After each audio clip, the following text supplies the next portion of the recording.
Warahmatullahi wabarakatuh. Bismillahirrahmanirrahim. Asma walhamdulillahi mil'a kulli ardin wassama fa asyhadu an la ilaha illallah wahdahu la syarikalah wa asyhadu anna Muhammadan abduhu wa rasuluh. Allahumma shalli ala Muhammad wa ali Muhammad amma ba'.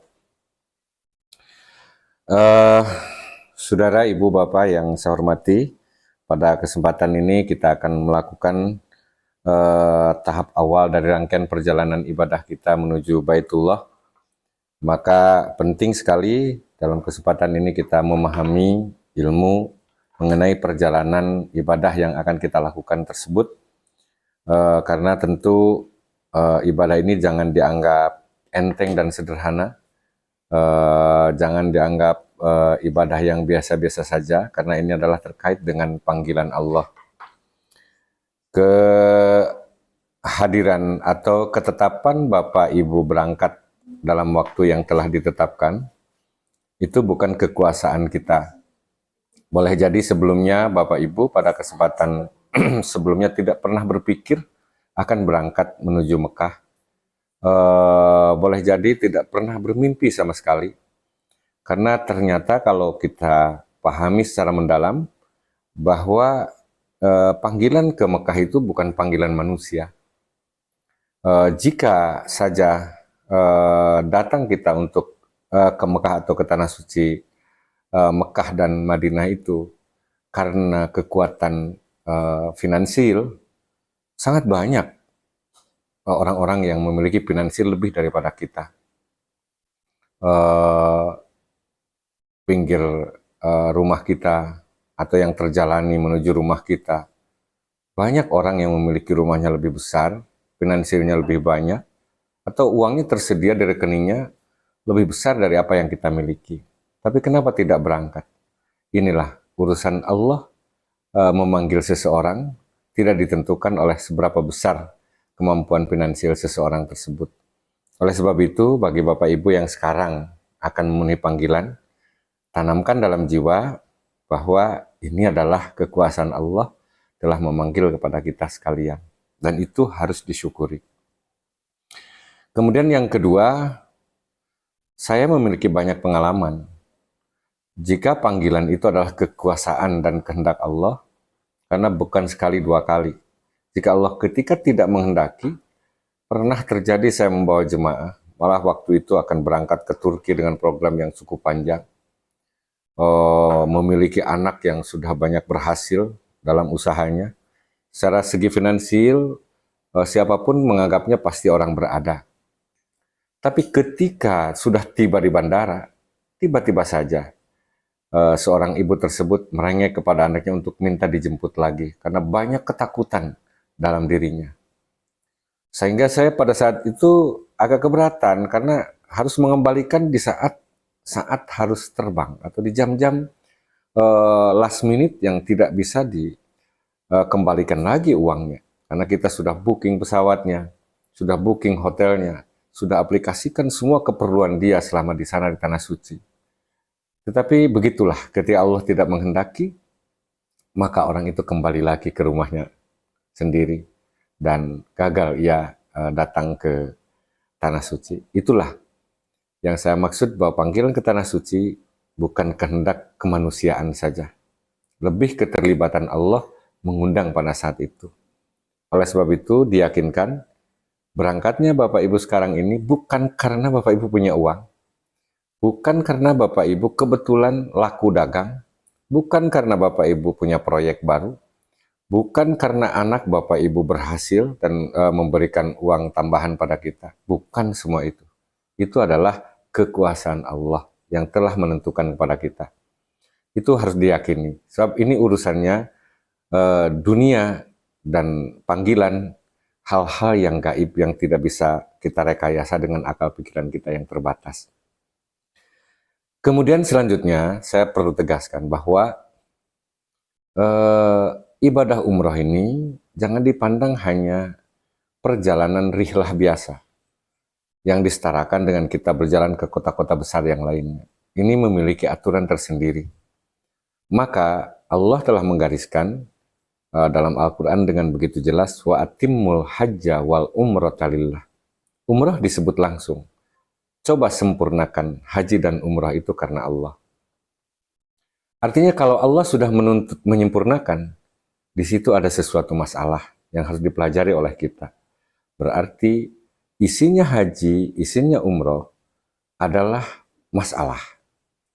Masalah batin kita, masalah dosa-dosa kita, masalah mental kita, masalah segala-galanya dalam kehidupan kita. Oleh sebab itu, orang yang dipanggil Allah untuk melaksanakan ibadah haji dan umrah, orang yang betul-betul harus siap menghadapi masalah. Namanya perjalanan, kata Rasulullah, sebuah penyiksaan. Rasulullah pernah bersabda, as-safaru qit'atum minal adab, bahwa perjalanan itu bagian dari ketersiksaan. Coba bayangkan oleh kita sekalian. Umpama, jangankan kita ke Tanah Suci Makkah, ke negeri orang, yang konsep pemerintahannya berbeda dengan kita. Di sana monarki, kerajaan, dan di sini umpamanya demokrasi. Tentu memiliki perbedaan yang sangat luas antara kedua sistem pemerintahan itu. Kita yang berangkat dari negara demokrasi ke negara monarki, yang aturan dan peradabannya tentu berbeda. Ini juga masalah.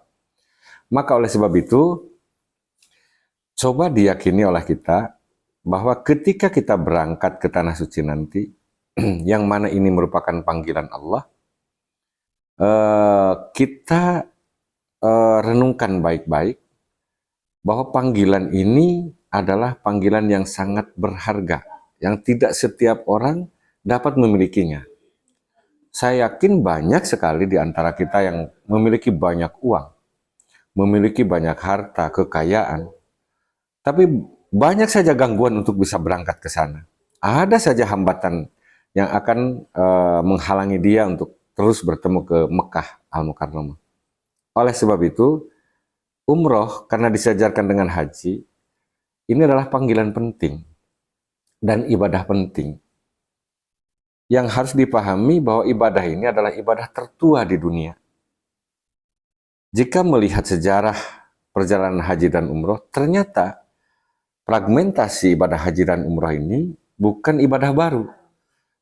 Ibadah tertua di dunia. Sebelum Allah mewajibkan salat, zakat, puasa, yang mahdoh semua itu, ternyata haji umroh ini adalah fragmentasi paling awal diperintahkan Allah dan diperankan oleh Nabi Adam alaihissalam. Mari kita dalami. Ada konteks ayat yang menyatakan inna awwala baiti wudi'a linnas lalladzi bi Bakkata mubaraka. Sesungguhnya yang paling pertama kali dibangun tempat ibadah sebagai simbol kemanusiaan, yaitu yang dibangun oleh Allah di Bakkah yang diberkahi, yaitu Ka'bah. Jadi Ka'bah itu bukan hanya simbol peninggalan, bukan hanya itu. Lebih daripada itu adalah simbol Allah mewajibkan kewajiban ibadah pertama kali kepada manusia, yang diwakili institusinya oleh Nabi Adam alaihissalam. Maka pertama Nabi Adam setelah dikeluarkan dari surga, kemudian dalam sejarah dikeluarkannya di Sirindip, India, Siti Hawa dikeluarkannya oleh Allah di Lebanon, kemudian mereka saling mencari dan mereka bertemu akhirnya di Jabal Rahmah di Mekah. Itu menunjukkan bahwa itu ibadah buhun. Sehingga perintah Allah kepada Nabi Adam setelah Allah mengeluarkannya ke dunia dari surga, ayya Adam hujjah hadzal bait, dam, laksanakan haji ke Baitullah. Dalam pandangan ahli sejarah, haji pada saat itu bukan praktek ada wukuf, ada mabit di Muzdalifah atau mabit di Mina. Praktek ibadah haji pada saat itu masih diwakili oleh fragmentasi bertawaf di Baitullah, bersa'i antara Safa dan Marwah. Artinya, kalau Nabi Adam sudah memerankan itu, sebelum Allah mewajibkan kewajiban perangkat yang lain sebagai simbol ketundukan manusia kepada penciptanya, seperti sholat, zakat, puasa, ternyata Allah sudah lebih dulu mencanangkan kewajiban haji ini lebih awal. Lalu muncul keraguan umpamanya dalam jiwa kita, loh, Dalam tartibul arkan atau susunan rukun, haji itu ternyata disimpan oleh Allah di terakhir. Setelah syahadat, sholat, puasa, zakat, baru haji yang terakhir. Andai saja haji itu tidak baru datangnya, kenapa tidak di awal saja Allah mencantumkan rukun Islam itu? Umpamanya rukun Islam, haji yang pertama sesuai dengan turun kewajiban itu, baru umpamanya disuruh syahadat atau sholat, baru zakat, baru puasa. Dalam kajian hukum Islam ada yang disebut dengan maqasidut tasyri', tujuan perundang-undangan. Allah ini tidak lupa, andai pun haji disimpan oleh Allah dalam urutan paling belakang setelah sholat, zakat, puasa. Haji dan umrah ini kewajiban berat. Andai kata Allah menyimpannya di susunan pertama sebelum yang lain, nanti kita tidak akan sholat, tidak akan puasa. Orang mendengar azan, Allahu Akbar umpamanya, maka orang akan lalai saja melaksanakan sholat. Kenapa? Dia akan beralasan, haji aja belum, sholat nanti aja. Orang disuruh zakat, haji aja belum, zakat nanti aja. Orang disuruh puasa, haji aja belum, puasa nantilah. Nah, sekarang haji saja sudah dikebelakangkan, orang sudah mau meninggalkan sholat. Haji sudah dikebelakangkan, orang sudah meninggalkan zakat dan puasa. Apalagi jika haji dikedepankan, itu maqasidut tasyri'. Artinya Allah lebih paham, lebih tahu sebagai pencipta dan pemberi undang-undang, jika haji dikebelakangkan bukan berarti tidak penting. Jangan dianggap begitu. Hanya kalau dikedepankan takut menghalangi kewajiban yang ringan lainnya, sehingga haji itu dikebelakangkan oleh Allah. Namun, bagi siapapun yang memiliki kemampuan bukan berarti ini harus ditangguhkan. Ini ibadah penting, ini ibadah monumental, ini ibadah bersejarah, fragmentasi paling awal yang diperankan oleh para nabi, dan dinyatakan dalam hadis qudsi, wa ma nursilul mursalina illa annahum muttawafuna bil bait. Tidak satupun, kata Allah, Allah menurunkan para rasul ke dunia ini, kecuali semuanya telah bertawaf di Baitullah. Mau rasul yang mana yang kita ambil? Semuanya melaksanakan haji, semuanya melaksanakan umroh. Des, ini kewajiban penting, ini adalah pelaksanaan yang sangat bermakna dalam perjalanan kehidupan manusia sendiri, termasuk kita yang mau berangkat ini. Oke, Bapak serta Ibu Saudara, para jemaah tamu Allah yang berbahagia, karena kewajiban penting ini, tentu saya tidak merasa ragu untuk keberangkatan Bapak Ibu. Toh, Bapak Ibu adalah tamu-tamunya. Sebagaimana dinyatakan oleh Rasulullah, bahwa al-ghazi fi sabilillah wal hajj wal mu'tamir, orang yang berperang di jalan Allah, orang yang melaksanakan haji atau orang yang melaksanakan umroh, wabdullah, adalah tamu-tamu Allah. Da'ahum, Allah memerintah atau mengajak untuk melaksanakannya, fa'ajabuhu, kemudian orang itu berupaya untuk menjawab seruan Allah itu, lalu melaksanakan haji atau umrah. Wa idza salu, dan di mana mereka di sana memohon kepada Allah, fa'ajabuhu, maka Allah akan mengabulkan permohonannya. Terus ini bukan ibadah yang sembarangan. Ini ibadah penting. Ini ibadah yang esensial, di mana fragmentasi ketauhidan dan ketaatan kepada Allah begitu besar ditunjukkan dalam ibadah haji ini. Saya refleksikan dalam kehidupan kita. Biasanya haji dan umroh dikaitkan dengan sebuah kalimat yang sepertinya menghambat istitoah. Orang dijawab, kenapa belum haji, belum umroh? Saya belum istitoah. Seakan-akan kalimat itu menghalangi orang untuk berangkat. Menghalangi untuk memacu diri bisa berangkat. Sehingga saya bertanya-tanya, apa sesungguhnya istitoah? Tidak salah memang, istitoah seringkali diterjemahkan mampu. Tapi sesungguhnya siapa yang mampu itu? Kalau saya boleh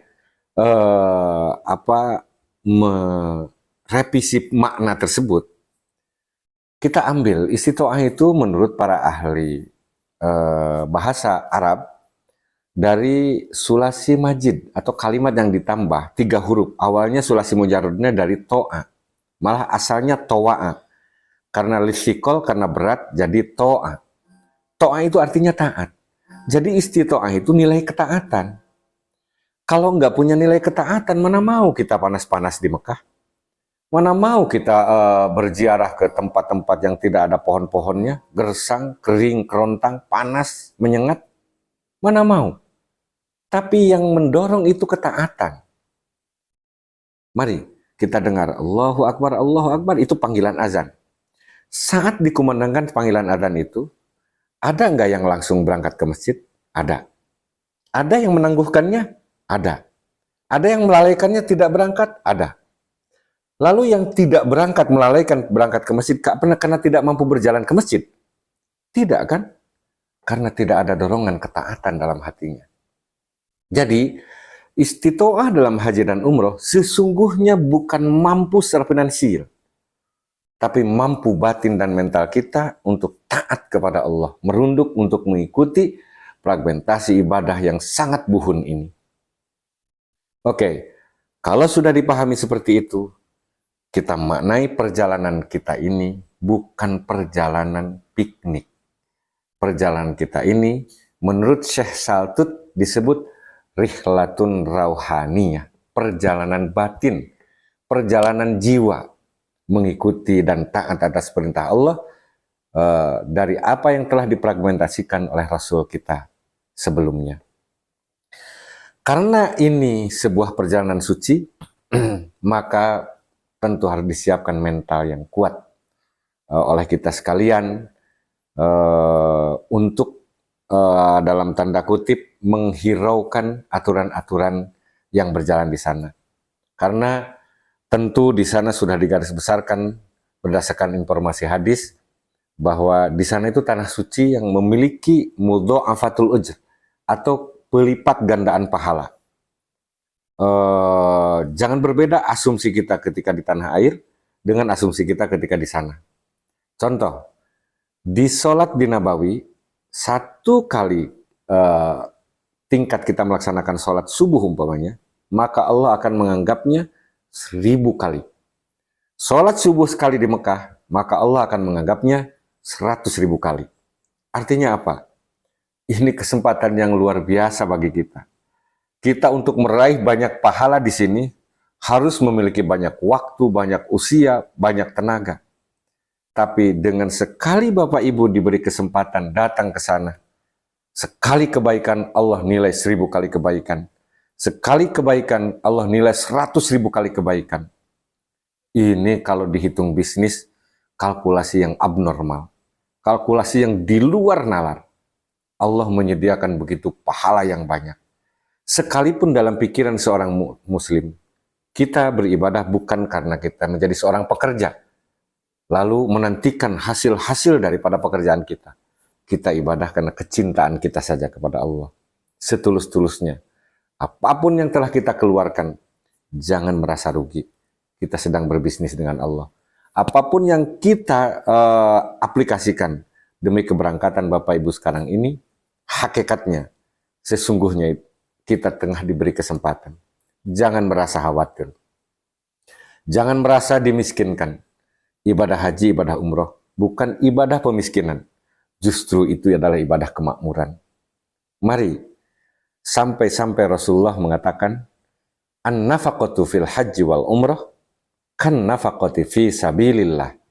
Ad-dirhamu bisab'i mi'ati dinar. Satu biaya yang dikeluarkan untuk haji dan umroh, seperti biaya yang kita keluarkan untuk sabilillah. Jika seseorang mengeluarkannya 1 dirham, 1 perak, maka Allah akan menggantinya 700 dinar, 700 uang emas. Artinya, satu perbandingan yang tidak setara. Kita melakukan yang sedikit, tapi Allah akan membalasnya dengan balasan yang sangat besar dan banyak.